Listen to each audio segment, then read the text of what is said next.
And good Saturday morning to everyone. Hope your day is going well as we start this out. Sunshiny day, slight chance of rain, but for the most part it'll be sunshine. 75 right now as you're waking up. 94 will be the high. And that heat index right at 99. So we're going to watch all of this, keep you up to date with the weather. No severe weather expected over the weekend. That's the good news. Just another hot July day. Lots going on in headlines as we begin this. First, we'll just glance at what's going on radar this morning. As we look over at Meridian Honda radar, nationwide, some showers there in the Carolinas. Nothing major there off the coast. We do have showers up in Ohio, and as you'll see there in North Dakota, we got some showers as well. Nothing heavy, nothing bad. Arkansas has a lot of heat, and so does Oklahoma. As you'll see there, Mississippi right now.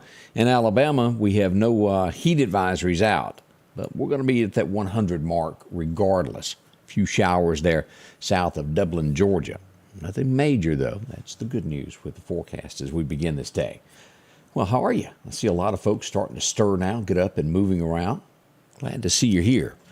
Well, let's get into a few of the stories. The first thing that we want to bring up was from last night. Let's go to Clarke County and go back and talk about what happened with the fire. We do have reports, the 100 block of East Main Street in Pachuta. If you've heard by now, there was a structure fire, and we have lost a life in Clarke County. As sad as that is, we do hate that. Preliminary, as always, they do send out fire investigators. The fire marshal was there, and they do have an arson investigator investigating it. A lady has lost her life, from what I'm understanding.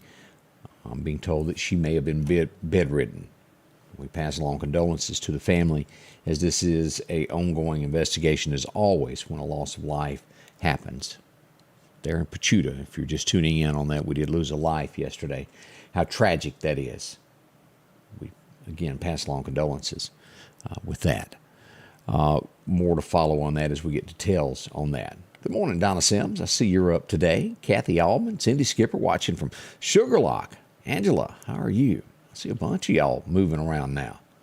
This morning took a little bit longer. I didn't mean to be this late getting started, but I had to backtrack and follow a lot of stories that were going on throughout the area. We did have a report on Alamucha-Whynot Road. We had an accident last night with possible injuries. It was around the 2500 block of Alamucha-Whynot Road there. Local volunteer fire departments had to turn up for that. We also had a hit and run last night. And when I say hit and run, it's when a car is hit and whoever did it drives off. Toyota Corolla left the scene after they caused an accident on 8th Street and 35 Avenue, 35th. Said that wrong, didn't I? Fled the scene there. Not good. Not good. As I look at my other notes that we've got going around, some of the main ones there that we had in accidents and a few fender benders back and forth. Now let's get into the next thing that came about yesterday afternoon. We'll start with the pictures and then we'll go to the video. Let's go to what is now called Uptown Mall. Most of us still remember it as being Bonita Lakes Mall, but now called Uptown. As you'll see the pictures here, as police surrounded this vehicle right here. As they go through the car and they make arrest. We'll show you that here in just a second there. Police taking 3 people into custody. I think at first we reported there possibly could have been 4, but it ended up being just 3 individuals that were arrested. Why? What was going on? Well, as we go here, let's pull the video up. As we had people at the scene as this was taking place, we pull this up and let's start that video here.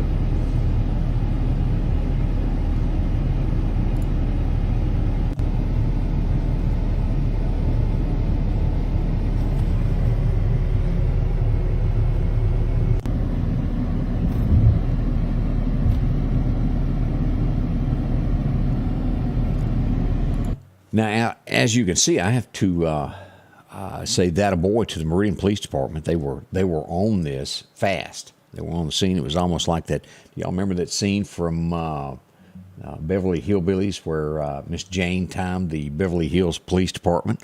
They were that quick yesterday when they got the call of responding and getting there.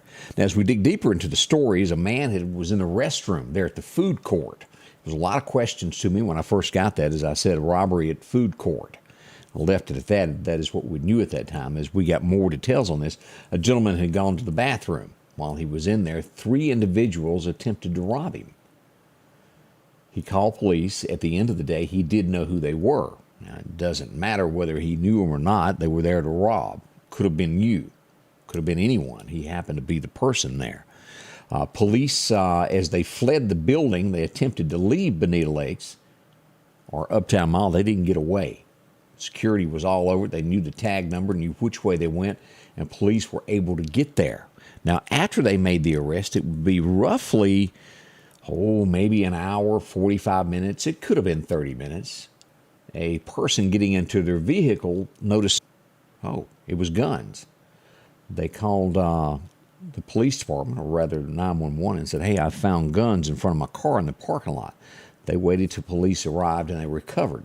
I want to say that possibly some of these guns may have been stolen. It was 2, including a Glock. Laid out in broad daylight, apparently, and I would bet money that these are connected to that. I'm pretty sure they are. With one of those being stolen, this could be linked to the robberies and break-ins that we've had in other cars in the county. So one arrest may lead to other charges is what I'm getting at. We don't know all of that yet, but all things point to that. We'll be watching this story as it develops there. But pretty bad when you can't go to the restroom and not get robbed. Again, they didn't end up getting anything, but they certainly tried. They meant business. They fled. They were going to get away. We hope to get more hard news on this of the follow-up of where this goes. Why weren't the guns found to begin with? I'm not sure if the video was watched at the mall. I'm sure that the mall has security and video footage. I would think so. It's been 25 years since I was in that office where all that is done. I'm sure upgrades have happened since I was last there. But you would think that that would be reviewed. But we did have somebody find them. That's good. I'm glad, I'll put it this way, that someone found them that called the police that was in the parking lot. A lot could have happened there. A child could have wandered up on them, couldn't they? I know that you're thinking that. And it could have happened. It could have been somebody that thought, I'll use these for something bad to do. But fortunately, a good citizen found them. That's my whole point to that. And they called the police and done what was right. Not everybody does that. We know that. So that's the takeaway from that. We move next to our next story. I'm telling you, they stay busy. If you live in Neshoba County, they put up zero tolerance. Eric Clarke is always on the job with his deputies to ensure that, justice is done in there, and they've made an arrest. As we go to sammedia.network, this is the story this morning. You can read all about it. There's been an arrest, and this happened in the North Bend community. Chad Cumberland is in jail this morning. As we look at this, I don't think bond is going to be allowed due to the fact that, he'd done some other things. The Neshoba County Sheriffs got him held there. They observed a drug deal through a window. Watched the whole thing go down. They found the money from the sale in his pocket, found other drugs, and he's been taken into custody. You can read all about this. And after you click on the story, if you'll go down and right here you click this, you can read the official arrest report. It tells all about it, what they've done. They're monitoring that drug activity there in Neshoba County and just won't have it. Chad was out on a felony bond for 2 counts of conspiracy to commit a felony crime. He was originally picked up on those charges back in May. He also is out on a felony bond from Oktibbeha County for trafficking in a controlled substance. So this is not his first rodeo, is what this all tells. You can read all about this. I don't know much about drugs and what an 8-ball is, but maybe you do. I haven't read enough about it, but that's what was sold for $80. Read more about it. And again, congratulations there. The Neshoba County Sheriffs Department does a great job at cutting off crime, making sure things are done. Mark Moger, how are you? I did see you yesterday. It was good to see you. Been many years, my friend. Hope you're doing well there. Lily Hampton, good morning. Well, you're looking nice these days. I saw your pictures the other day. Now, I got a report yesterday morning, and as we all woke up to a little bit of a rain on Friday morning, I didn't notice this until after we had gotten off the morning show, as Deb had filled in. But this was Butler. Let me pull this up. This was Butler, Alabama. Y'all had some wind late Thursday night into Friday morning. Look at this. Trees knocked down. That's a mess to clean up. Look at that. Top 2 or 3 trees there. Broke them off. That was some strong wind. Let me zoom in on this a little bit. It's not going to let me. See that? Huh. Don't understand that. Let's see here. There we go. But several trees knocked down in that yard. That was Butler, Alabama. As always, if you encounter something, inbox me or email me at ScottyRay1969. You can find all of that on the Facebook page, or you can go to our webpage at sammedia.network and send us a note so we can know about things. If you see the cops somewhere, you know of something, let us know, because the way it works is the only way to find out the information is to have a heads up to ask police of what happened. No matter the community that you live in, if you see something, let me know. Then we'll find out the details on it from there. And a lot of folks think that you just get a sheet that has it all on it. It doesn't work that way. You've got to know something happened to be able to get the story, if that makes sense. And all the stories we get is, well, it comes from y'all, 100%. We can't thank y'all enough for letting us know what goes on in your community. This morning out at Why Not, there's a lot going on. Look at here. Why Not Trade Days? They're there helping out, raising money for the ball field. If you get a chance, go by and support them. They've got spaces up selling all types of items there at the community center. That's a good thing as we look at that. Let's look around. Do you remember us bringing up the 5-year-old? We posted this of the 5-year-old that was missing in North Mississippi. We all know that can happen, as it did in Lauderdale County one time. About the same age. He could have been a little bit younger, but it was a 5-year-old that went missing in Lee County. In this case, they did arrest the parents for child neglect.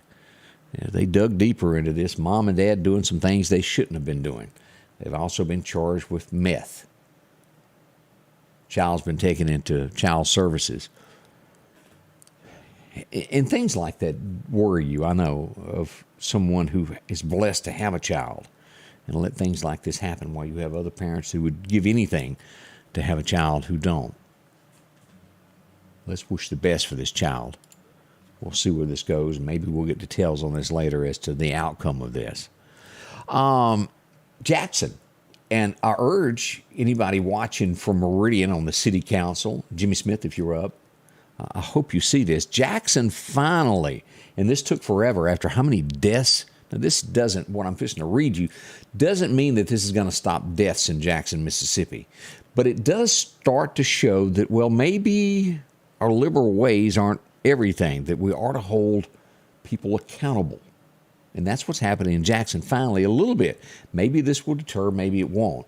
But the Jackson City Council, under a new ordinance, are going to fine parents for children that commit crimes with a gun. Now, again, it's a start. It's not going to solve everything. Will it stop somebody from doing something bad? No. But it will make parents start maybe being a parent. It includes, and this is one of the highest that we've seen so far in the state of Mississippi. Vicksburg is right around $800. Jackson, Mississippi has now established a $1,000 fine and a sentence of 6 months in jail are a part of an ordinance, and the Jackson City Council unanimously approved. This goes into effect in 30 days. So if your child in Jackson, Mississippi does something with a gun, any type, robs somebody, shoots somebody, $1,000 fine, and possibly 30 days in jail for the parent. Let's hope this happens in Meridian. Somebody do something, somebody contact a city council member. If I had their telephone numbers, I think I'd share them. Maybe you've got all of our city council email addresses that we could share. At least send an email and go, let's do something. We've sat back and watched Meridian. I don't think anybody would disagree with me. It's falling, isn't it? We were here. We're now here. Now I'm not trying to be political at all. I think it's fact. As someone nicknamed one of the streets in Meridian Boulevard yesterday. Y'all know it's the truth. Y'all see it as much as I do. We have been talking about this, and it just seems each day more and more information comes out on this. We've been talking about former Governor Phil Bryant. What was his role in the largest scam in the state of Mississippi that dealt with the welfare? It is a scam. There's no other way to word it. 2 have been arrested. Millions upon millions of dollars that was intended for needy people in the state of Mississippi was taken. It's part of a scam there. Mother and son that owned a company, a pharmaceutical. It's all tied in. And we found out yesterday, USM, $5 million volleyball field. How did that come about? They're investigating that. And now a letter has been sent to Congress to investigate. Y'all know the gentleman I'm talking about. Democrat U.S. Representative Benny Thomas has written a letter to the Attorney General to investigate former Phil Bryant's role in all of this. And also, and I'll just read you what it says.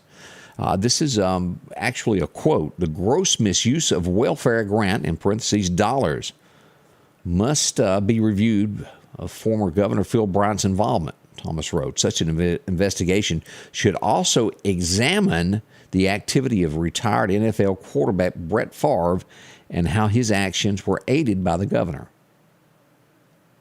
Now, this may go nowhere. This may end here. Is there more to it? They have subpoenaed all of correspondence at USM with the governor's mansion. That includes his wife. What was going on there? Now, again, the facts are the facts that the day after Governor Phil Bryant was supposed to leave office, he would have received stock in the company. He did not, as that first arrest happened. Put that on hold very quickly. This is going to be nasty. It is by far not over. All of this is Shad White began this investigation, made those 2 arrests. Again, it was millions that should have went to needy Mississippians. This is basically what you would call a white-collar crime, isn't it? It's getting sticky. I'm sure that there's a lot of ties being done this way now. We'll watch all of this, see where it goes. Maybe more updates on this. It's not over by far. Let's see what else we've got. If you're going to be going to Jackson, Mississippi today, be aware that they're working on I-20 and there's going to be a big delay. When you get into Jackson there at the Capitol, State Street, it's going to be a detour that you have to go around. There's a dip in the road. They're going to divert you up 55, then you can circle back and get on I-20 to go. They've got it, it's a 48-hour job. So if you've got to go to Jackson, make sure that you know that as we look around this. Down in Macomb, which is due south of the Meridian area, south of Jackson, we've got a death. A teenager has been killed. 17 years old, found dead on the street. Police are investigating. It's just like life no longer matters on the streets of America. Y'all know that. Robberies, people do bad things. We've got to take back our country. We've got to take back our communities. And that's how you start in the communities, by voting. Make sure that you're there when we have our next election. If you've got somebody that lives off that won't be there, make sure you get them to fill out an absentee ballot. If you've got a neighbor that can't drive anymore, drive them with you. Y'all do it in city blocks, city streets, your neighborhood. Make sure that everybody that can vote votes, because sitting back does absolutely nothing. It actually harms America. It starts, again, on each city block right where you are, whether you're in the county. Y'all know this, in the rural route there. Y'all set up something, 5 people wide, make sure that they vote. We got to make a change in America, and that's the only way that I know to do that on a civil way. We go to the beach. We go to the Mississippi Gulf Coast next. And this is one of the worst things that can happen. Why somebody would want to do it? A cemetery. Vandalism. As they had, this church had spent painless hours restoring a cemetery and putting it back, a homeless person comes along and destroys 3 to 4 statues that were within the cemetery. They've made an arrest, doesn't fix it. He's got nothing. He's homeless. Why did it? We don't know. But he is in jail for it. Now they'll have to do fundraisers trying to fix all of that. If you're going to be on the coast, speaking of that today, there's 2 car shows. One at Beauvoir. If you want to go by there, they're going to be judging today. Cars, Dodge Chargers, all types of antiques if you're there on the coast. And also over at the Coliseum, and I mentioned this yesterday, if you're an 18-wheeler fan, maybe you're a truck driver, you like all of that. They've got a truck show at the Mississippi Gulf Coast Coliseum going on this weekend. A lot of folks love all that chrome. It'll be there for you to check out. So much going on. We're going to look at your forecast next here in just a moment. We'll give all that full details. Don't rush off. We'll be right back. At the Back Porch, we're bringing families back together for fun, food, and all the things you love to enjoy around your home. Every event starts with a great grill, great cookware, and accessories. Add in some locally sourced meat and dairy, along with frozen vegetables and casseroles, and over 500 brands of spices and sauces. Relax in our chairs, swings, day beds, and have fun with our cornhole boards. From coolers to trailers, we have everything you need.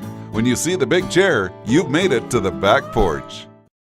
If you're getting ready to purchase land, make sure you have it surveyed. Contact our friends at the Woodlands Group. Maybe you're selling land, dividing land up. Whatever the case is, the Woodlands Group can help you there. They handle residential and commercial clients. And again, they specialize in property line location, site plans, and a whole lot more. Maybe you have a construction project, and they have the latest equipment to make sure it's done right, including drones. Call Justin Palmer or Brandon Briggs at the Woodlands Group. Surveying Solutions. Several comments coming in this morning. I do appreciate this. Bob said there was a time that we used paper ballots and we'd get the results by 10 p.m. Technology may not be so good, is it? We've gone back to that in Lauderdale County, and I truly don't understand when there's a federal election how lawmakers can turn something into a fiasco. If it's a federal election, why can't we have rules like show your driver's license to vote? It ends at 7 o'clock. It's paper ballot, and they're counted quickly.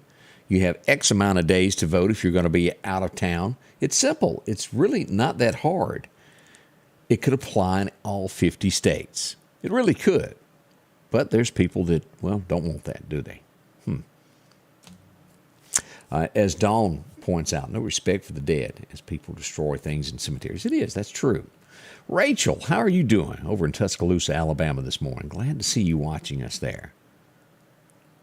A lot of y'all up today. I'd like to see those. Appreciate the comments there. Let's get closer and let me pull this up and hit this button here. We're going to do the forecast here so you'll know what's going on today, what's left of the weekend. We got some hot weather ahead of us. It's not over just yet. Let's get into your forecast now. Your forecast is brought to you by EMEPA, your Touchstone Energy Cooperative. As we look at the temperatures today, it looks like we'll have a few showers. It's a 20% chance of what we've got. 94 in Meridian, Philadelphia. As we get further up north toward Mississippi State, Columbus, those areas could see 96 to the south. Hattiesburg, 94. Over in Natchez, 94. Brookhaven, 92 if you're going to be in that area. As we look to Alabama, we come across, and it looks like Demopolis, 93 today. Tuscaloosa will see 94. We'll see that as well over at Livingston, Alabama. Cooler at Auburn, Alabama, 89 this morning, but there's a bigger chance of rain on the eastern side of the state of Alabama as well. As we look at the heat wave today, now Saturday through Tuesday, it looks like we're going to be spared. We're getting to about 99 today on the heat index side here. Out to our west toward Jackson and the rest of the state to the Mississippi Delta should see 105 plus. By the time we reach Wednesday, the heat wave is back on us. Jackson will be at a level 2. The Meridian area on the east side of the state of Mississippi will have that level 1. Now, our friends up in Noxapater all the way through Louisville, Mississippi State, y'all are going to be included in that level 2. I want y'all to know that as we get near Wednesday. As we look across the nation, the 10-day outlook. Sound like I stumbled on that. 6 to 10-day outlook. Okay, I said it right. We got a heat wave that's out to our west. This is what's moving in. We'll make those temperatures a little bit hotter as we get near the middle of the week. All right, here's our forecast of what we're seeing this morning. The outlook for the weekend. Today, 94 is what we're expecting. Again, we've got that 20% chance of showers. Heat index right at 99. Now, it'll be 3 o'clock late in the afternoon before that 20% jumps into play. Late in the afternoon. By tonight, only a 10% chance. Low of 73 is what we'll get. By Sunday morning, 94 will be the high. Only a 10% chance of showers. Same, almost a ditto forecast on Monday, but we add in a larger chance of showers after 2 o'clock on Monday as we go back to work. Slight chances of rain Monday and Tuesday, and by Thursday, we're back to 40% chance of showers. That's the outlook on that. Now, what is the fishing forecast for today? We're going to find out. We have absolutely nothing happening in the tropics as well. Wanted to point that out as we look to this. Not a thing. It's good for a few days. I'm actually shocked that we're into July, already July the 16th, and nothing bad has happened with those tropics. I'm thankful, don't get me wrong, but a lot of times by now it's happened. We all know that August usually brings about more. We'll see what happened there. Let's look to the fishing calendar as we go to Chet's Paint and Body. This is what we've got today. First major time was right at daylight. You'll get another second chance. And again, this is going to come late in the afternoon there, 4 o'clock till 6 o'clock. If you're going to be out fishing, the wind's going to be light and variable, becoming east 5 to 10 this afternoon. So good chance to get out and enjoy the water. Take care of yourself and have fun with it. Always good to do that. As we go back, let's take one more look at as we pull this up, we'll look at Meridian Honda radar. Absolutely nothing here. Again, it'll be after 3 o'clock for that 20% chance of showers here. We do have a smidgen of fog still left over here to the southeast of Birmingham. Otherwise, it looks great here. And again, the heat wave over by Little Rock today. Nothing bad happening there. Right now, we're sitting at 75 as we wait for those temperatures to climb, and we'll get into the 90s once again. I want to say thank y'all for dropping by and spending a little time with us. Pat Banks, thanks for joining us from Macon, Mississippi. We try to carry a little bit about every place across the state, the headlines that happen. Share it with a friend. Let them know what we do here. Maybe we'll all learn something together. Appreciate y'all. And as always, we'll be here throughout the day should something happen to let you know first what's going on in our communities, national, state, and as we and I failed to mention this, and I'll go ahead and bring this up. We've had several things nationwide as we found out when it came to Donald Trump's former wife, Ivana. She did fall. I didn't bring that up. She fell down the stairs. It was several people that said she shouldn't have been using those stairs over the last little bit as she'd gotten weaker. She tripped and she lost her life. We certainly hate that. Awful, awful. There was a wreck that occurred as Montana. 6 people have died now. A car pileup. Awful as we look at the pictures that come out of that. Traffic was blocked. 6 people died. We pass along condolences to those family members trying to get somewhere and things like that happen. Again, we thank you. We appreciate each and every one of you for joining us, as well as all of our sponsors that bring you this show every day. We can't do it without everyone. Everyone plays a part in it, from the information that we get to what we share. Thank y'all so much. I thank you. I'll be back, as always, with the Scotty Ray Report. The Scotty Ray Report is brought to you by our following partners: